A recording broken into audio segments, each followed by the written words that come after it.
Welcome.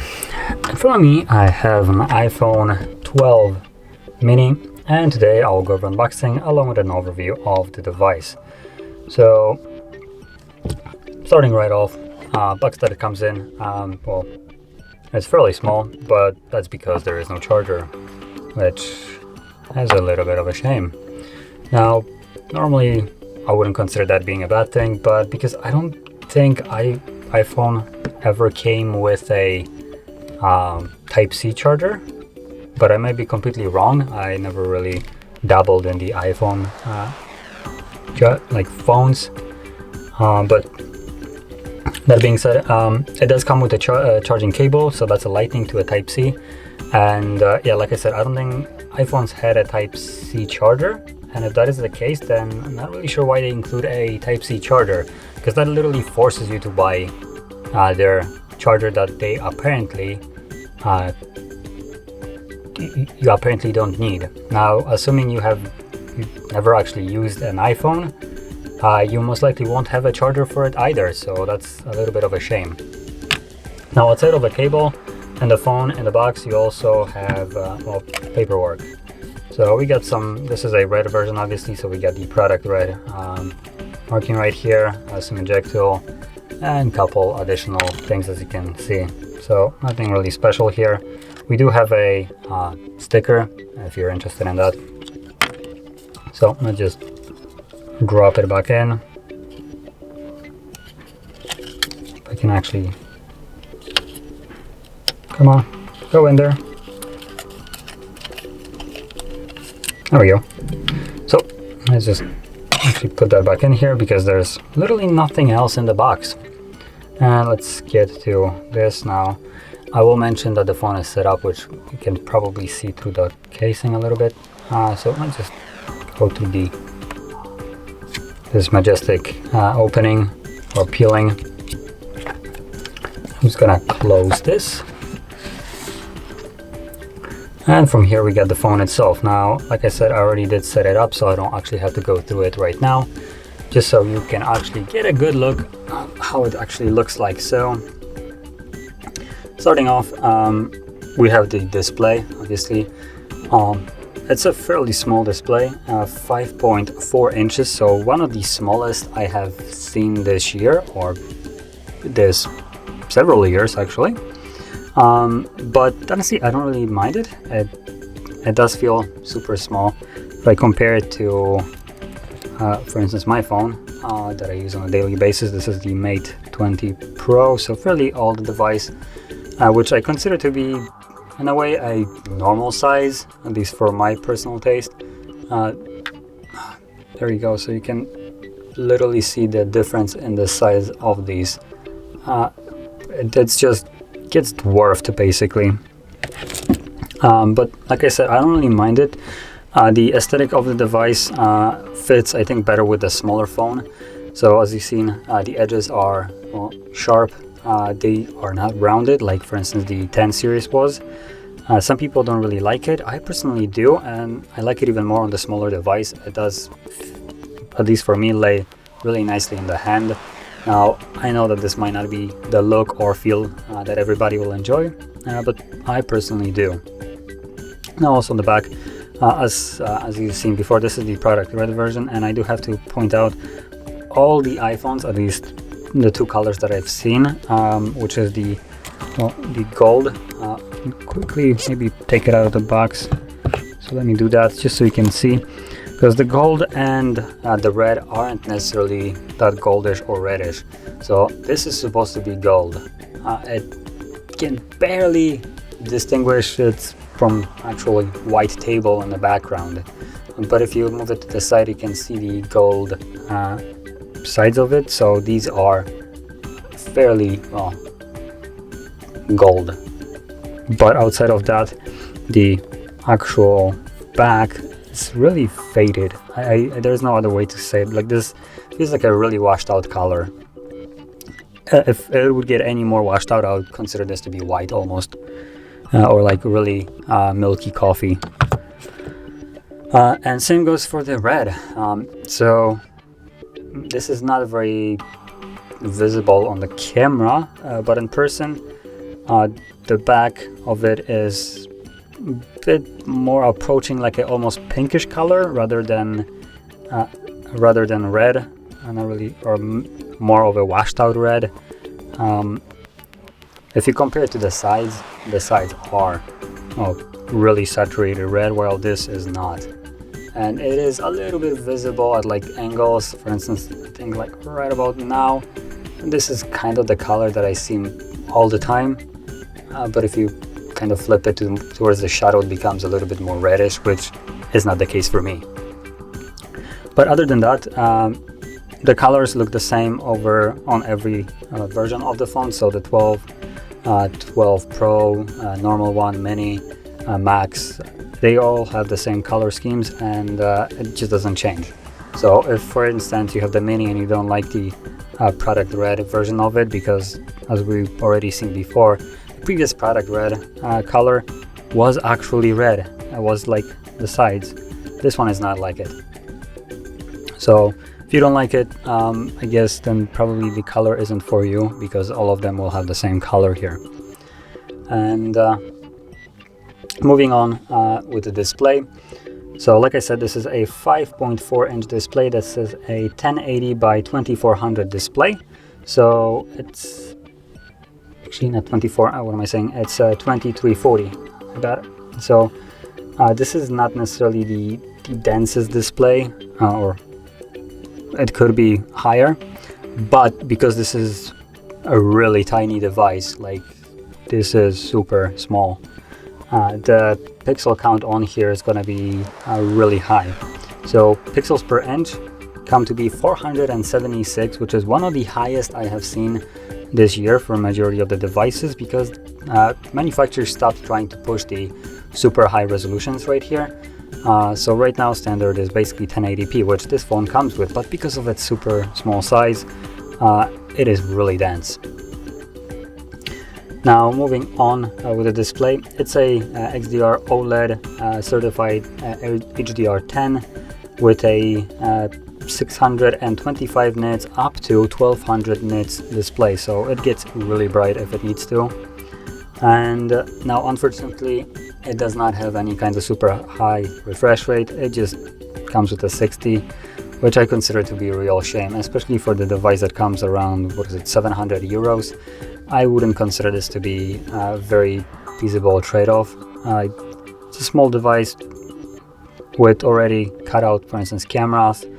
The cameras are okay, I can't complain here, but if we compare it to a lot of other devices, I feel like it's missing something for the price that it comes in, and one of those things would be the high refresh rate. Now, one thing that I'd also say, I would really like a fingerprint sensor and just remove that god-awful notch up there. It's 2020, almost 21, and majority of the phones try to remove their notch and substitute it for under display fingerprint sensor. I know Apple spent most likely a lot of money for this to try to have this, but notches aren't the way to go, and this phone at its release feels outdated when you look at it, because that notch is just straight up there. Now if you could imagine the phone without it, then this would look like an amazing device. Just a thin bezel all around with these rounded corners that match the roundness of the device. It would look super clean and just amazing. But instead we got a notch. So moving out of the this display, I'll mention additionally it does have a Gorilla Glass if you're wondering, front and back, so that an aluminum frame. So that being said, we can move on to the cameras. So in here, unlike basically every other option of this phone, or the iPhone 12, this one has only two cameras, and we have a dual 12 megapixel lenses right here. So one is a wide and the other one is ultra wide. Really nice that they included an ultra wide for those, well, wide shots, so you can capture more with the photo, and can't really complain here. It's a stellar setup. Apple did a fairly good job with the lenses itself, and I can show it off later on. Now whatever I'll capture won't really look that great on the camera, so But that being said, the cameras are really good.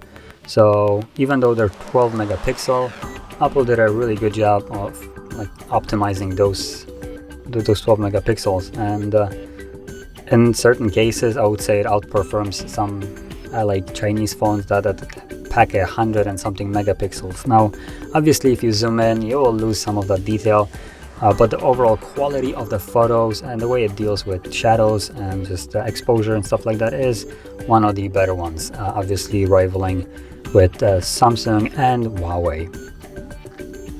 But yeah, so let me actually launch the camera and capture a couple of photos just so you can get a look. So there's the camera. So let's get our lens right here. So I'm gonna capture a couple of photos from just a different angle.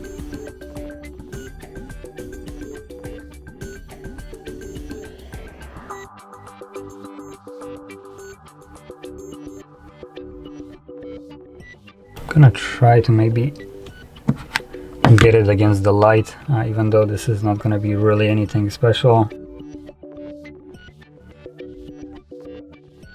See if that even came out okay.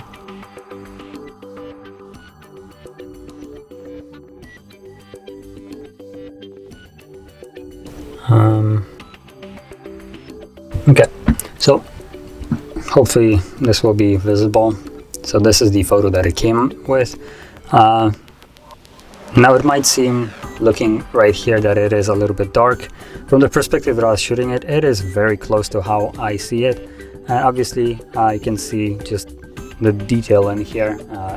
It's there. It's better than majority of the phones that I have tested. It did capture an outstanding photo here. Obviously, like I said, Apple did a really good job with just this 12 megapixel sensors right here. And also, I'm not sure if you can see it, my glasses in the back have this nice subtle blur to it. It is well defined in terms of like capturing the pad itself. It is fairly detailed, but anything behind that, it kind of goes into the blur. So it did a really good job with this, considering that it actually doesn't have a LiDAR right here. So now obviously most likely with the LiDAR sensor it will do even further job, like in terms of how well it did. Most likely it might struggle with things like hair, but for this purpose right here that I did, it really made a really good shot. Now I also captured another one right here, just to try to get the light that is well, right over here, just as a way for the cameras to have a little bit of a harder time. Now, normally I don't do this, but because this is supposed to be top of the shelf phones that capture one of the better photos, I just kind of wanted to throw that out there. And obviously I can clearly see that the plant itself is well exposed, nicely lit, evenly, looks really nice, while the light on the top is controlled. Looks as it's supposed to look, even though it might look a little bit cut out, but part of it you can see it. So it is being controlled really well, and honestly it came out better than I would expect, especially in the environment that I'm shooting right here. As you probably can see from the photos, it's a little dark, and just like two whimsy little lights, as you can see, one in the reflection here and one right here. So yeah, so that being said, we can now move to the battery and just overall specifics. So the battery comes with 2227 milliamp hours without any charger, but it has a 20 watt charger on the cable, so it supports up to 20 watts. And on top of that, we have a little bit of a wireless charger right here. So let's just set it right over here. And there we go, it's charging, if that light wouldn't actually get in the way. Let's try that again. So you can see it is charging and it is not plugged in. So really nice that with this super small phone they decided to include a wireless charging.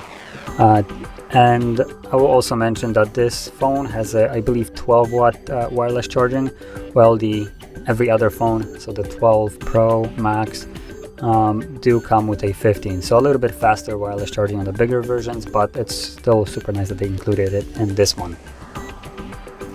And obviously, like I said before, it comes with an A14 chip, so you get the latest and greatest, obviously. But when it comes down to RAM, this is the lower version, not like you have a choice with the mini. So this comes with a 4GB RAM, while rest of the iPhones, the bigger ones, come with 6, so you do have less RAM. And like I said, for 700 euros, it feels like you're kind of lacking in a couple different things here, and it is a little bit of a shame, I would say. And what else is there to say? It comes with a lightning port, no headphone jack, obviously. I would really like to see a Type-C finally. Their tablets included it, so not sure why this lineup didn't decide to ditch the lightning port for Type-C. Then we wouldn't actually need to buy a charger, because primarily majority of us have at least one charger that is laying around that just has a Type-C to a normal port. And lastly, that I will mention are probably the colors. So you already seen the gold and the red. Now the device also comes with white, black, and also green and blue. So you have fairly decent color selection here. Now I only have the 2 colors that I could show off, gold or red, and nothing more. But other than that,